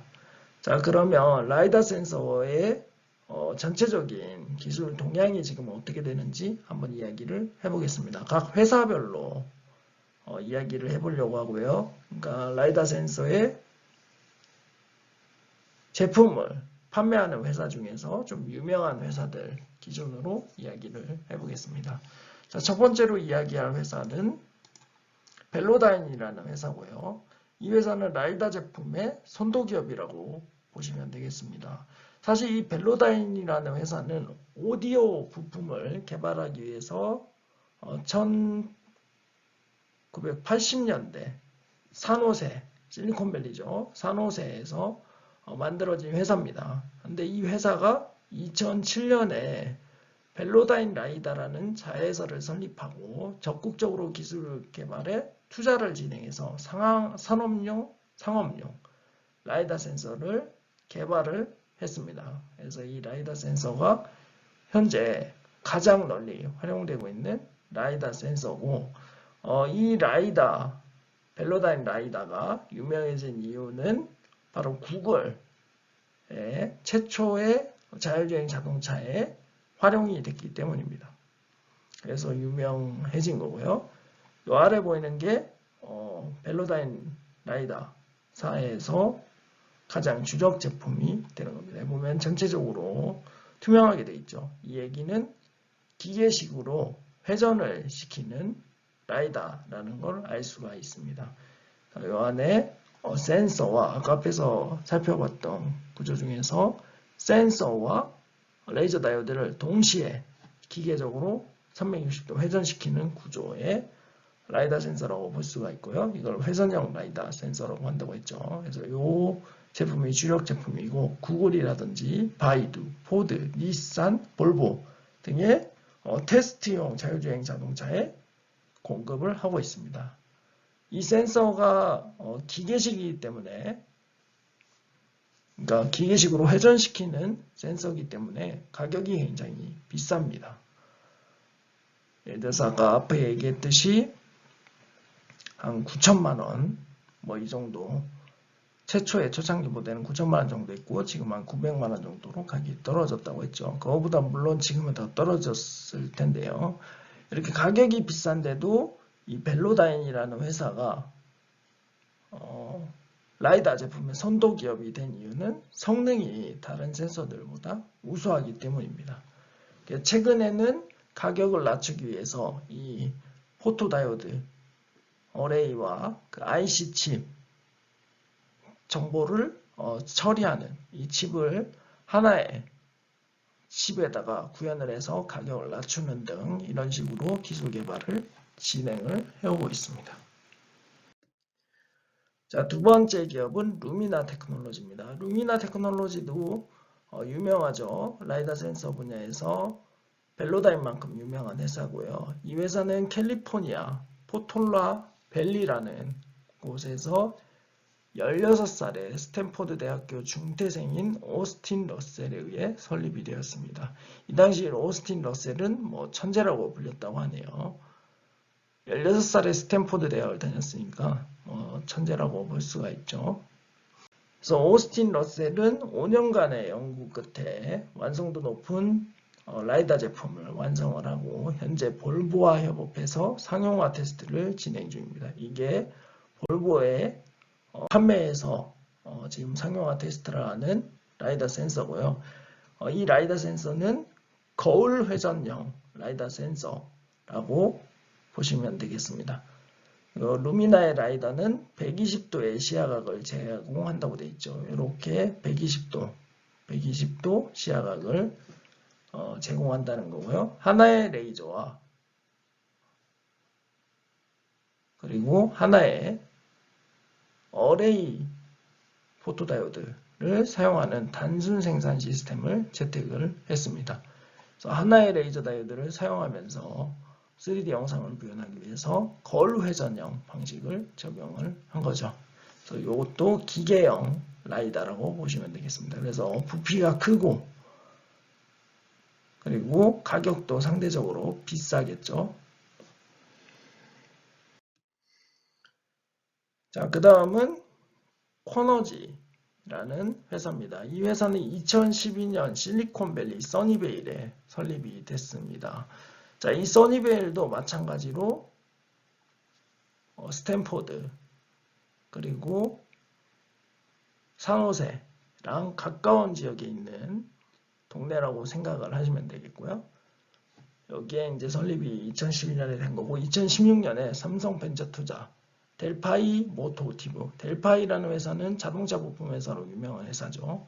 부터 총 900만 달러의 투자를 유치를 했습니다. 그러고 나서 라이다 센서를 개발하는 연구를 쭉 진행해 왔고 우리나라에서 이 쿼너지라는 회사가 유명한 이유는 현대자동차의 제네시스 EQ900의 고속도로 주행 기능에서 이 라이다가 탑재됐기 때문에 우리나라 사람들이 많이 알고 있다고 합니다. 이 라이다 방식은 무회전 방식을 채택해서 저가격화, 소형화에 초점을 맞춰 제품 개발 중이며 개당 250달러까지 가격을 낮추겠다는 계획을 CES에서 발표를 했습니다. 라스베가스에서 열리는 굉장히 유명한 가전 전시회, 박람회죠. 이 보면 지금 회전구동부가 없는 것처럼 보이죠. 그래서 이 쿼너지사에서 개발하는 라이다 제품은 여러 가지가 있지만 대표적인 게 아까 OPA라는 방식이 있었죠. 고정형 라이다 중에 옵티컬 페이스드 어레였나요? 각각 이제 딜레이를 줘서 각 레이어별로 딜레이를 줘서 빛을 쏴주는 방식이라고 했죠. 예를 들어서 매니가 이렇게 쏴준다. 그러면 그 아래 부분은 IC로 뭐 딜레이를 줘서 조금 밀리게 파를 주는 거고 이걸 또 밀리게 주는 식으로 해서 맞고 돌아온 걸 디텍팅을 해서 각각의 레이어죠. 이렇게 수직 방향 레이어의 정보를 얻어서 3D 영상을 얻는 라이다를 개발을 하고 제품화하고 있습니다.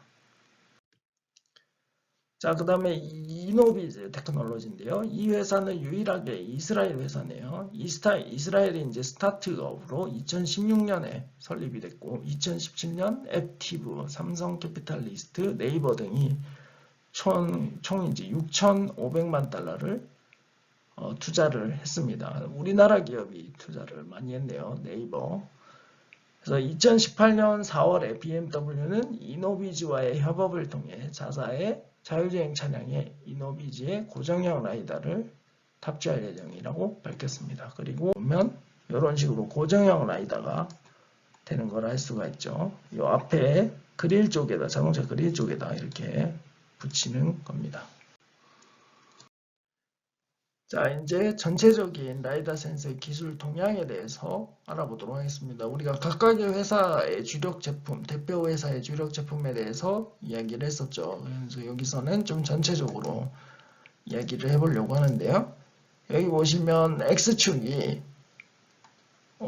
자동차가 센싱하고자 하는 거리를, 최대 거리를 나타내는 거예요. Y축은 가격입니다.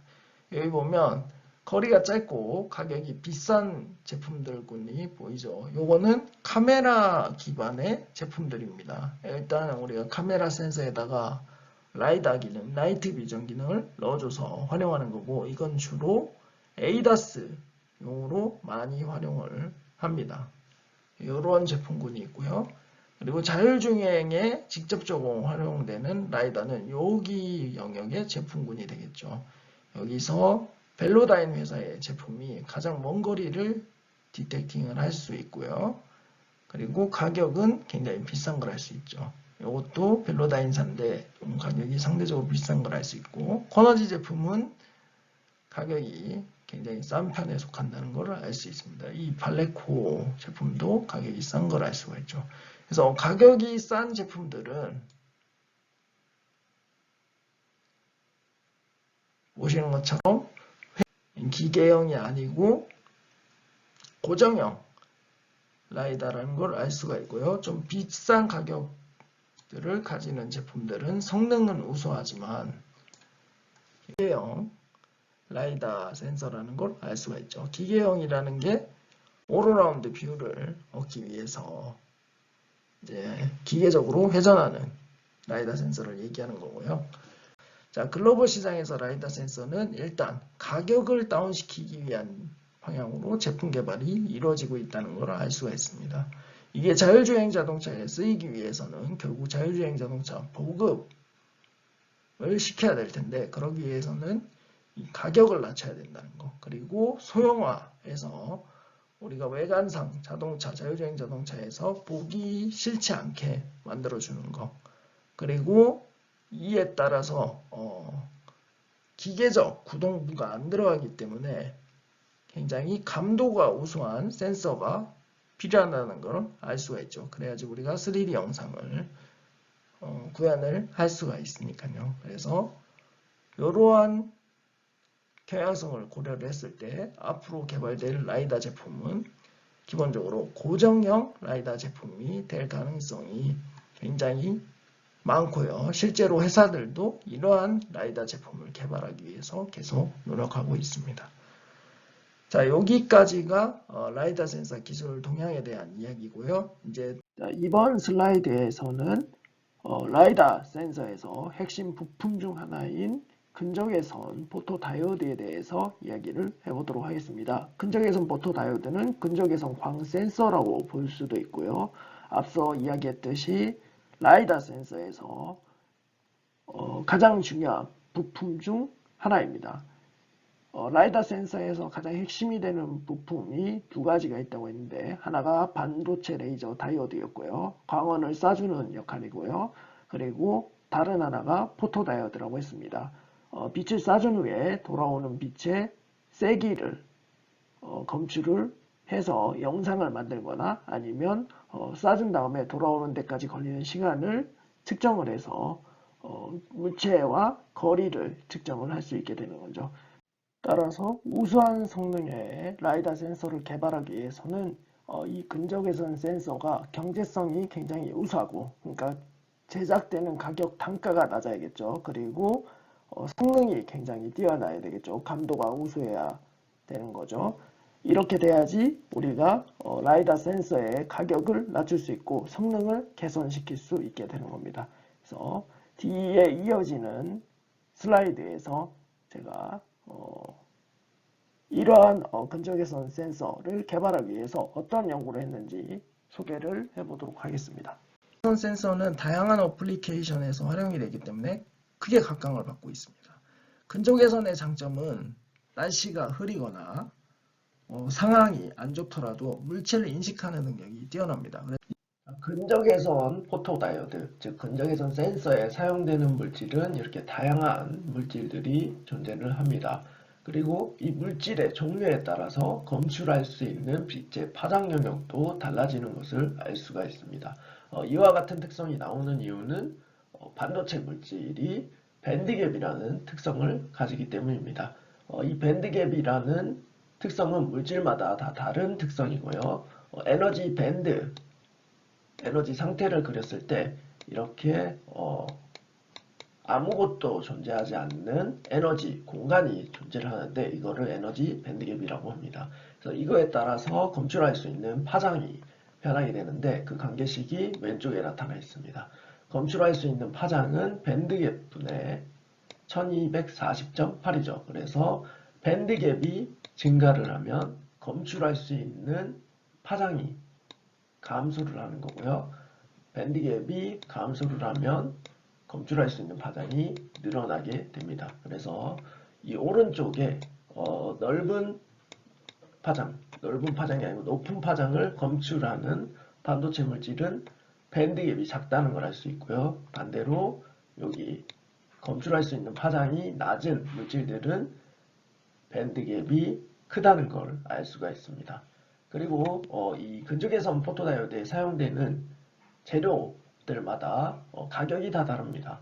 여기 갈륨 포스파이드, 실리콘, 인디움 갈륨 알사라이드, 절마늄, PBS, PBSE 이런 다양한 물질들이 사용되는데, 이 다양한 물질 중에서 가장 저렴한 물질이 실리콘 물질이고요. 그리고 이 실리콘 물질은 반도체 산업에서 메모리 소자를 만드는 데 사용을 하죠. 그래서 대량 생산과 소자 간의 신뢰성을 줄일 수 있는 반도체 공정 기술이 굉장히 발달이 해 있습니다. 반면에 이제 절마늄이나 인디움 갈리움 안산화이드 물질 같은 경우는 실리콘보다는 좀 더 비싼 가격을 가지는 재료다라고 생각을 하면 되고, 반도체 공정도 대량 생산을 하는 데는 실리콘보다는 적합하지 않은 특성을 가지고 있습니다. 근데 실리콘이 가장 큰 문제가 여기 보시는 것처럼 검출할 수 있는 파장이 한 0.3 마이크로에서, 여기 단위가 없었네요. 0.3 마이크로에서 1.1 마이크로 정도입니다. 그리고 요 1.1 마이크로 근방에서의 검출 특성과 여기 300 나노 0.3 마이크로 근처에서의 검출 특성이 굉장히 나쁩니다. 그래서 우리가 라이다 센서에서 사용하는 905나노, 1550나노 파장은 검출하기가 어렵습니다. 왜냐하면 검출 특성이 나쁘기 때문이고요. 그나마 905나노 파장 때는 어느 정도 검출이 가능한 특성을 가지고 있습니다. 하지만 1550나노대 파장을 검출하는 게 우리 눈에도 영향을 덜 주고 그런 특성이 있어서 이런 검출 파장, 실리콘의 검출 파장을 늘리는 방향으로 많이 연구가 진행되고 있습니다. 또는 이 1100나노 근처에서 검출 특성을 개선시키는 방향으로 연구가 진행이 되고요. 반면에 이제 절마늄 같은 물질은 지금 검출할 수 있는 파장대가 0.7 마이크로에서 1.45 마이크로 정도 되는 걸로 알 수 있죠. 그래서 우리가 목표로 하는 라이다 센서 파장과 굉장히 잘 맞는다는 걸 알 수 있습니다. 그리고 인디움 갈륨 안산화이드도 마찬가지고요. 하지만 이 두 물질의 단점은 아까 언급했듯이 재료의 가격이 비싸다는 점, 그리고 반도체 공정, 소자를 제작하기 위한 공정이 실리콘보다는 좀 덜 성숙돼서 경제적인 측면에서 조금 단점을 가진다는 겁니다. 자, 이번 슬라이드에서 근적외선 센서, 즉 근적외선 포토다이오드가 어떻게 빛을 검출하는지 알아보도록 하겠습니다. 여기 왼쪽에 나와 있는 그림이 실제로 제작된 근적외선 센서, BN 접합 기반의 근적외선 센서고요. 반도체 물질 타입을 N타입이냐, B타입이냐, 이렇게 여기 N이네요. N타입이냐, B타입이냐 이렇게 나누는 거고요. 그래서 이렇게 실제로 소자를 제작을 하면 여기에 빛을 흡수할 수 있는 공핍층이라는 영역이 이렇게 발생을 합니다. 그리고 빛은 이쪽 표면으로 들어오는 거고요. 여기 나와 있죠. 그래서 이 들어온 빛이 아까 말한 재료의 밴드갭보다 더 크면 흡수가 일어나는 거죠. 그러면 이 흡수층에서 전류를 생성할 수 있는 어떤 파티클을 형성을 하고 이에 전류를 만들어내게 됩니다. 그래서 전류의 변화가 나타나는 것을 검출을 해서 빛을 검출하는 거고요. 이 가운데 있는 그림은 간단하게 에너지 밴드 다이어그램을 그린 거고요. 요 값이 에너지 밴드 갭이라고 볼 수가 있습니다. 그래서 들어온 빛이 이 에너지 밴드 갭보다 더 큰 에너지를 가질 때 전류를 흘릴 수 있는 어떤 파티클이 생성이 되는 거죠. 그래서 IV 특성을 측정을 해보면 여기 지금 I 다크라고 된 게 빛을 안 줬을 때 이 소자의 전류전압 특성을 측정을 한 겁니다. 보면 이렇게 일정한 커런트가 흐르다가 이쪽 양의 전압에서 기하급수적으로 전류가 증가하는 걸 알 수가 있고요. 지금 XY축이 반대로 되어 있네요. 여기가 전류고 여기가 전압입니다. 그래서 여기에 빛을 인가를 해주면 이렇게 보시면 IV 커브가 아래쪽으로 이렇게 이동을 하고 동시에 옆으로도 이동을 하죠. 상대적으로 아래쪽으로 이동하는 게 더 크기 때문에 이쪽 영역에서 근적외선 센서, 근적외선 포토다이오드를 동작을 시킵니다. 그러면 이쪽에 특정 전압에서 동작을 시키면 예를 들어서 커런트가 절대값으로 해서 이쪽 영역에서 동작을 시키면 빛을 안 줬을 때 이렇게 나오다가 빛을 주게 되면 이렇게 커런트 증가가 나타나는 거죠. 그래서 이 커런트 변화를 측정을 해서 빛의 세기와 빛의 종류를 판단할 수 있습니다. 빛의 종류는 우리가 물질에 따라서 결정을 할 수가 있는 부분이 있고, 앞에 필터가 되는 필름을 써서 파장을 결정을 할 수 있습니다. 결국에는 이 응답 신호의 출력 신호의 변화를 검출을 해서 실제 빛을 디텍팅 하게 되는 거죠. 이러한 원리로 근적외선 센서, 근적외선 포토다이오드가 빛을 검출하게 됩니다. 그래서 같은 빛의 세기가 들어왔을 때 이 커런트 변화량을 더 크게 만들어 주면 더 센싱이 잘 된다고 할 수가 있죠. 그러기 위해서는 빛의 흡수를 개선하는 방향이 가장 좋은 방법이 되겠습니다. 아니면 들어오는 빛에 의해서 생성되는 정기적인 신호의 크기를 증폭시키는 방법이 있겠죠. 그래서 이러한 방법으로 근적외선 센서, 근적외선 포토다이오드의 검출 특성을 개선시킬 수 있다는 걸 말씀을 드리고요. 자, 그래서 버티컬 실리콘 나노와이어 PN 접합 구조, 여기 이제 껍데기가 N이고 여기가 P죠. 이런 것들을 어레이로 이렇게 쭉 만들어줍니다. 그렇게 되면 빛이 들어왔을 때 흡수되는 게 있고, 투과돼서 옆쪽으로 가는 빛도 있겠죠. 그리고 굴절돼서 가는 빛도 있고, 자, 이러한 빛들을 이 나노와이어 구조에서는 옆에 있는 나노 구조들이 다 흡수를 해서 효율을 향상시킵니다. 그리고 또 하나가 빛은 이렇게 수직으로 들어오죠. 어차피 빛도 포톤이라고 명칭을 하고 파티클로 취급을 하죠. 양자역학적인 측면에서. 그렇기 때문에 빛이 들어와서 일렉트론 홀 페어가 생성되면 결국 전자랑 홀이라는 파티클이 이동을 하죠. 근데 빛이 들어왔을 때 이 레티스에다가 에너지를 다 전달해주면 좋은데 간혹 이런 움직이는 일렉트론 또는 홀에 에너지가 전달이 되는 경우가 발생을 할 수가 있습니다. 그러면 손실이 발생을 하는 거죠. 그런데 이렇게 코어, 즉 핵심 부분을 P타입으로 만들고 쉘 부분을 N으로 만들면 바이어스를 가해줬을 때 일렉트론 페어가 이렇게 이동을 하죠. 그럼 빛이 들어오는 방향과 일렉트론 홀 페어가 움직이는 방향이 이렇게 충돌하는 방향이 생기지 않게 되게 됩니다. 그래서 사라지는 빛에 의해서 생성된 일렉트론 홀 페어가 사라지는 확률을 좀 더 줄일 수 있는 효과를 보일 수가 있죠. 자, 그러면 제가 광 특성을 향상시키기 위해서 수직 나노선 어레이 구조에다가 추가적으로 독창적인 구조를 적용한 예를 한번 보여주도록 하겠습니다.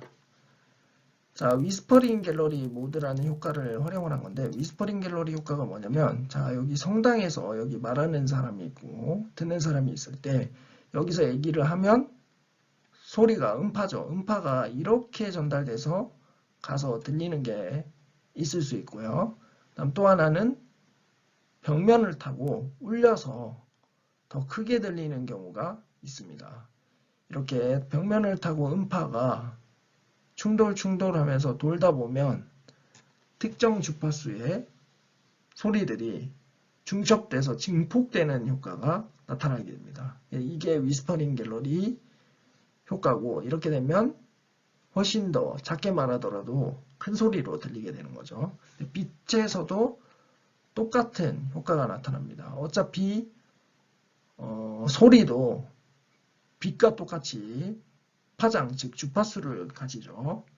그렇기 때문에 빛이 이런 모래시계, 제가 모래시계 구조를 제안을 했는데, 모래시계 구조의 상단부에서 역삼각불 구조를 살펴보면, 자, 이렇게 빛이 들어왔을 때 빛이 벽면을 맞고 굴절이 되겠죠. 그리고 또 굴절이 되고 이렇게 굴절이 되겠죠. 그리고 또 다른 빛은 어차피 포톤입니다. 파티클이기 때문에 개별로 들어온다고 생각을 하면 되죠. 그리고 또 하나의 빛이 들어와서 이렇게 맞아서 뭐 이렇게 가고 이렇게 가고 이렇게 가겠죠. 그래서 이렇게 굴절되고 반사되면서 빛이 내부적으로 특정 위치에서 중첩이 되는 영역이 나타나게 됩니다. 그러면 위스퍼링 갤러리 공진이 일어나게 되고 그 빛은 벽면을 따라서 계속 이렇게 돌게 되죠.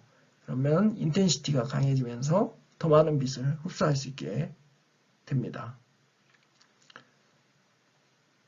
특히 이 사이즈를 잘 조절하면 우리가 니어 인프라레드 영역의 포톤을 흡수를 더 잘할 수 있게 되는 거죠. 그리고 두 번째, 우리가 어레이로 했을 때 옆에서 반사된 빛을 흡수한다고 했죠. 근데 우리가 태양전지 같은 걸 보면 여기 구조가 이렇게 삼각볼, 테트라 구조라고 하죠. 삼각볼보다는 테트라 구조로 많이 활용을 해서 태양전지를 만듭니다.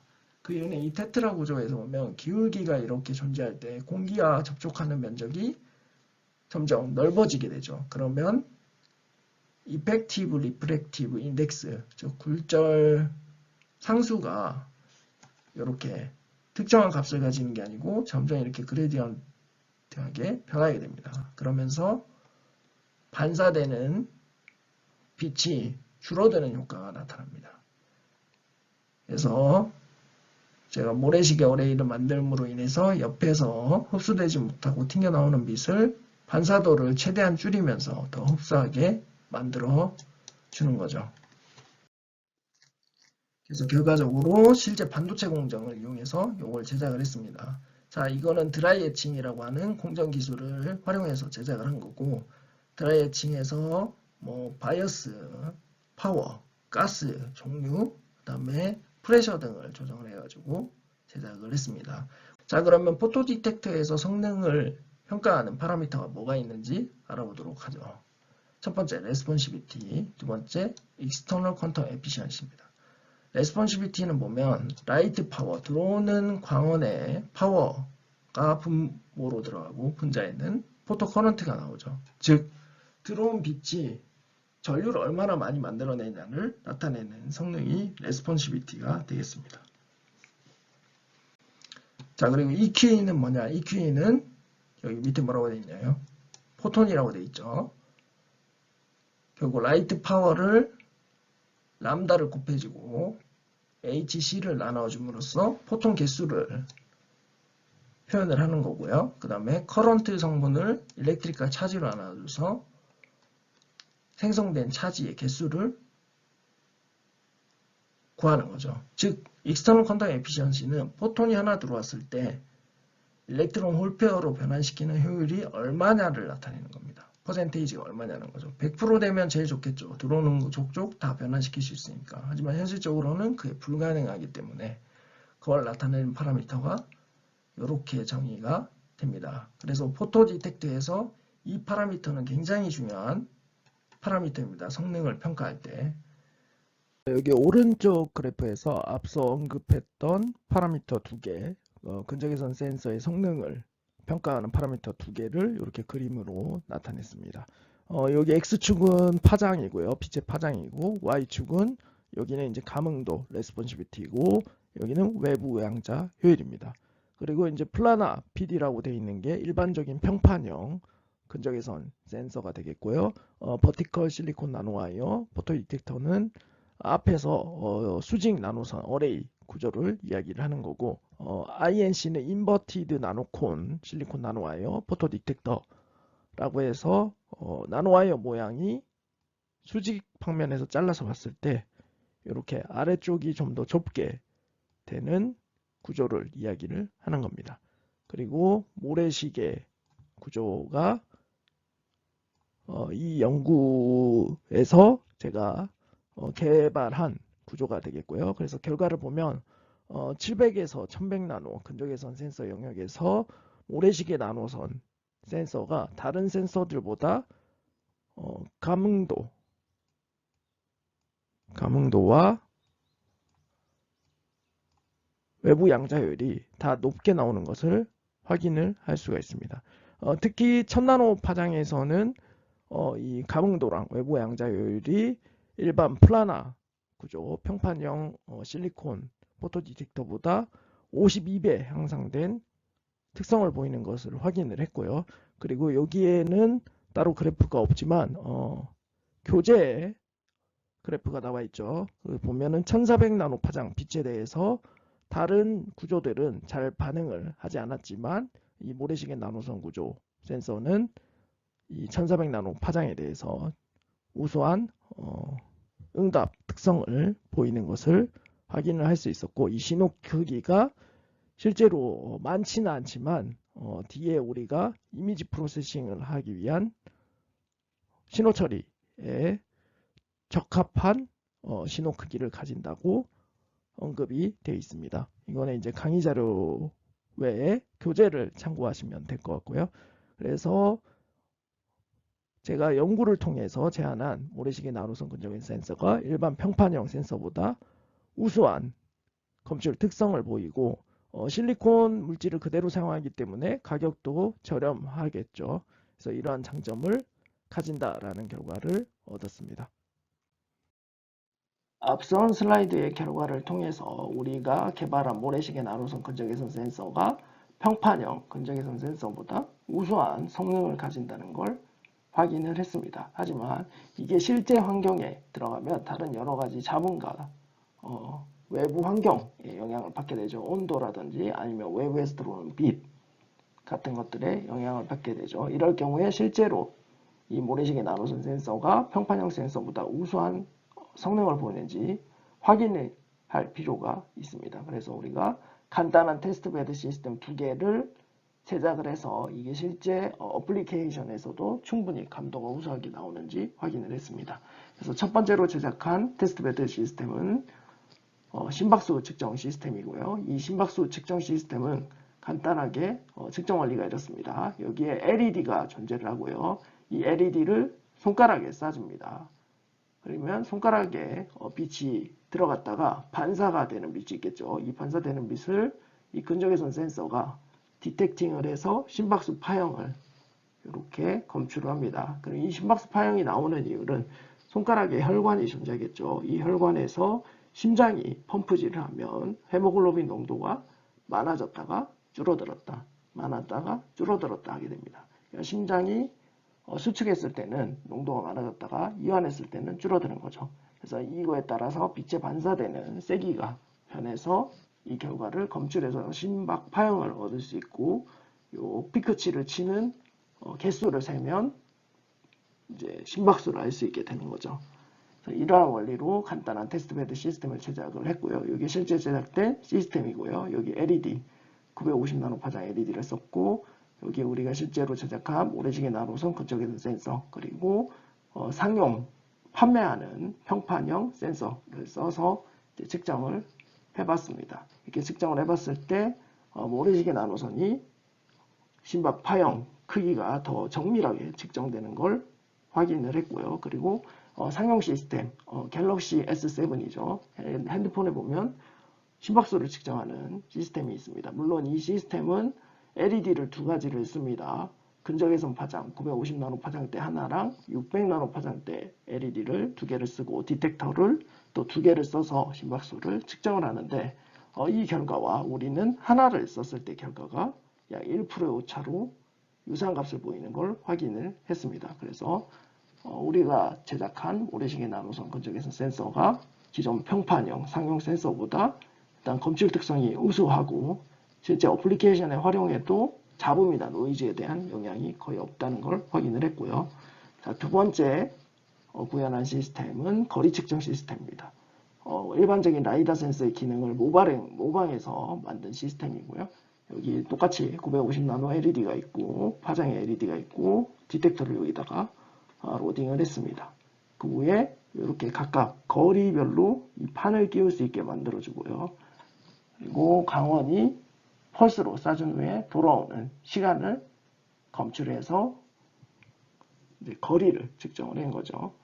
이렇게 했을 때 실제 거리의 정확도가 1cm 간격도 다 검출을 하는 걸 확인했고, 이 판의 색깔을 바꿔줬을 때 약간 어둡게 했을 때 반사되는 빛의 세기가 감소를 하겠죠. 이럴 때 검출되는 빛의 뭐라고 해야 될까요? 신호의 세기라고 보기보다는 검출한 센서의 신호의 세기가 모래시계 나노선이 평판형 센서보다 더 큰 것을 알 수가 있었습니다. 이 얘기는 굉장히 더 먼 거리에도 모래시계 나노선 근적외선 센서는 정밀하게 검출을 할 수 있다는 걸 이야기하는 거죠. 그래서 개발한 모래시계 나노선 근적외선 센서가 실제 다양한 어플리케이션에 적용을 해도 우수한 검출 특성을 보인다는 걸 확인을 했고요. 이 결과를 통해서 이 제작된 센서가 라이더 센서로 충분히 활용될 수 있다는 것을 확인을 했습니다. 자, 여기까지가 이번 주 제가 맡게 된 강의 내용이고요. 긴 시간 동안 강의를 들어주시느라 수고하셨습니다.